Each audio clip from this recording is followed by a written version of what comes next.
Explosions have been heard last night in southern, southeastern, and eastern Tigray. What happened there? Secondly, a Fano commander has been killed. A lower level Fano commander has been killed, and he's been killed in mysterious circumstances. And lastly, an Ethiopian political party says that it is not being allowed to carry out peaceful indoor political activity. Is there dictatorial rule in Ethiopia? Is there any use of holding an election in the country? Let's start from southern Tigray, viewers, where again last night people heard explosions, roads were blocked. What happened there? A few days ago, similar explosions were heard in parts of southern Tigray. Later, it was revealed that anti-TPLF youths, pro-TPF groups, they fired some crackers and they tried to block roads. Obviously, secretly, they did not publicly try to block roads or publicly protest, but secretly at night they committed those acts. Again, last night, similar things happened. This time, the explosions, the roadblocks were spread across three zones of Tigray: southern Tigray, southeastern Tigray, and eastern Tigray. In these three zones, youths placed stones, they uh, made fire using different objects on roads to block roads. Secondly, they fired crackers, it seems, and explosions were heard. In which cities of southern, southeastern, and eastern zones of Tigray these explosions were heard? In Alamata, at least one explosion was heard. In Mehoni too. In Churcher. In Mecho. In Mecho, I think around 4 or 5 explosions were heard last night. Those were sounds of crackers, it seems. Then main roads remained blocked.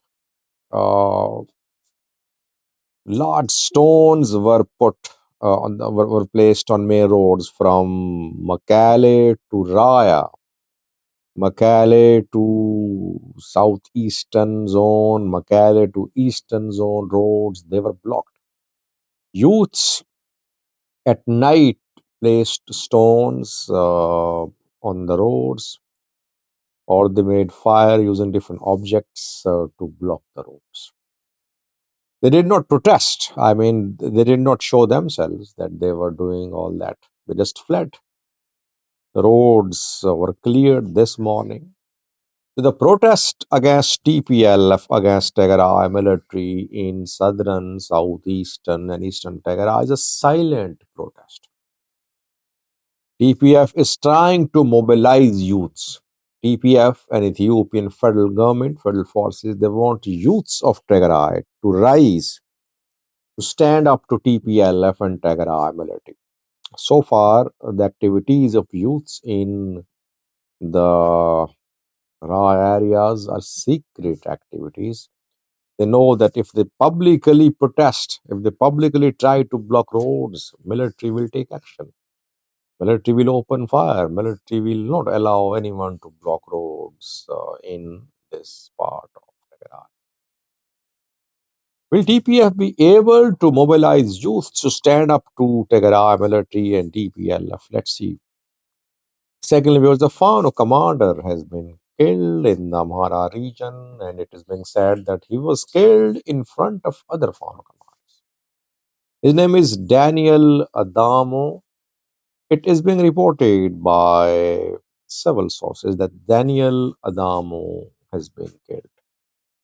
Daniel was killed in front of other Fano fighters, and it is being said that Daniel wanted to surrender to the security forces, and that is why uh,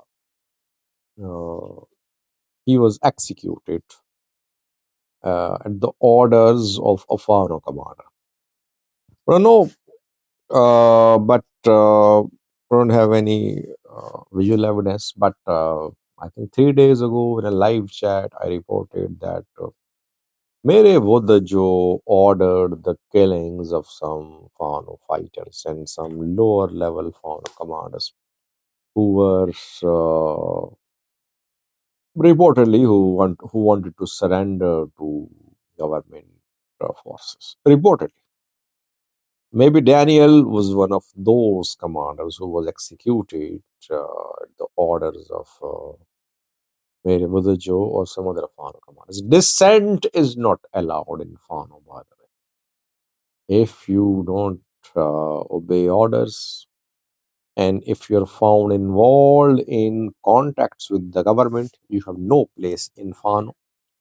Rather, you have no place to survive. Fano fighters take revenge. They kill those who they suspect, who are suspected of having links with government and willing to surrender. Lastly, was what is the use of holding an election in Ethiopia where no political party is allowed to carry out any political act? Why is that millions of dollars are going to be spent by this government to hold election? Election is a huge practice. It involves millions of people. Government machinery is activated. You need money. All that you do because you want people to freely elect their representatives. And people can only freely elect their representatives if those who want to be representatives of people are allowed to reach out to people. If those who want to be public representatives are not allowed to reach the people, it means that there is no transparency, that there is no level playing field. And this is what is happening, unfortunately, in Ethiopia. From day one, I've been opposing Ethiopian national dialogue, if you remember. When I made videos 2 years ago about national dialogue, I said this dialogue will lead to nothing. It's a practice just to appease the international community.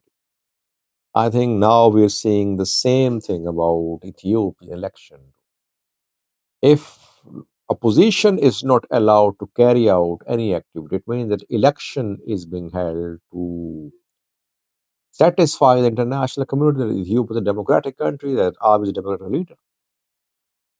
An Ethiopian political party has complained that it wanted to carry out a political activity in the capital city, but it was not allowed.